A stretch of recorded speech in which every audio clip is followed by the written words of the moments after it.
Hi everybody, আমি পলাশ। আজ আপনাদেরকে স্পোকেন ইংলিশের একটা রুলস দেখাবো, কিভাবে আপনারা সহজে যাতে ইংলিশ বলতে পারেন। তো যা যাক।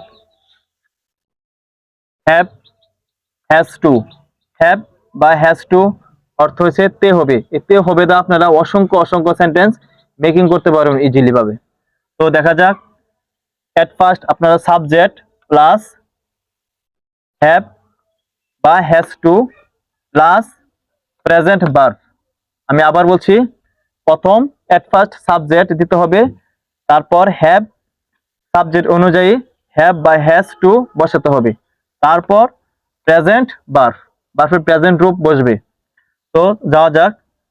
আমাকে খেতে হবে, আই হ্যাভ টু ইট। আমাকে যেতে হবে, আই হ্যাভ টু গো। আমাকে পড়তে হবে, আই হ্যাভ টু রিড। তো এভাবে আপনারা হ্যাভ বা হ্যাজ টু দিয়ে অসংখ্য অসংখ্য সেন্টেন্স মেকিং করতে পারবেন। যেমন আমাকে ঘুমাতে হবে, আই হ্যাভ টু স্লিপ। আমাকে পড়তে হবে, আই হ্যাভ টু রিড।